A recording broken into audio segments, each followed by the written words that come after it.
আসসালামু আলাইকুম দর্শক, এই মুহূর্তে অবস্থান করছি যশোর জেলার চৌগাছার পেঁয়াজ বাগানে। তো এখানে চাষি ভাইয়েরা পেঁয়াজ তুলতেছে, তো তাদের সাথে কথা বলবো পেঁয়াজের ফলন নিয়ে এবং বাজারের দাম নিয়ে।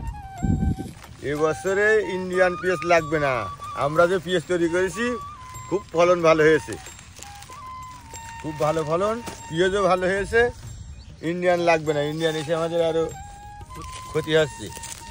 ইন্ডিয়ার থেকে যদি পেঁয়াজ না আসে তাহলে আমাদের দেশের পেঁয়াজে আমরা দাম পাবো, আমাদের কিছু লাভ হবে, আমরা বাঁচতে পারবো, আমরা একটু বেশি শান্তি পাবো। আর এখন দাম খুব কম যাচ্ছে, ইন্ডিয়ান পেঁয়াজ আমাদের লাগবে না। কত বিঘা জমিতে করছেন কাকা? আমি 10 কাঠা করেছি, আর নাসির ভাইরা করে 4 বিঘে। খরচ কেমন হয়েছে আপনার? আমাদের 10 কাঠা হয়েছে 45,000 টাকা খরচ। ইন্ডিয়ান পেঁয়াজ না ঢুকলে দামটাও ভালো পাবেন। এই ইন্ডিয়ান পেঁয়াজ না আসলে আমরা দামটাও ভালো পাবো, আবার লাভও হবে, লস হবে না।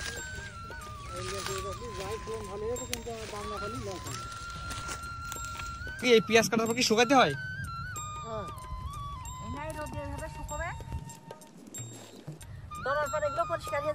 মানে মাঠ থেকে তোলার পরে কাটতে হয়, কাটার পরে শুকাইতে হবে।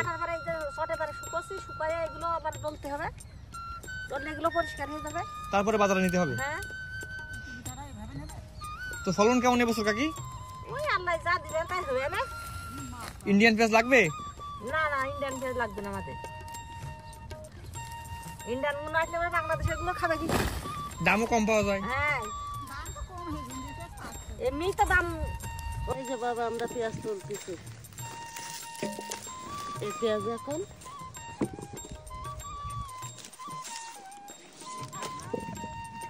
এই পেঁয়াজ কাটবো।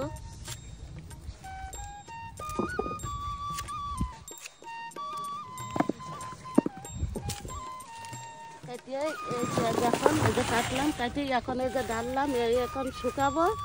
শুকাইয়ে ভালো করে শুকাই গেলে রোদি শুকাই গেলে ডলা দিয়ে পরিষ্কার হয়ে গেলে বস্তা ভরে আটা নিয়ে যাবে। তারপরে হাটে নিয়ে বিক্রি করে দিবেন? হ্যাঁ, হাটে নিজেই বিক্রি করা হবে।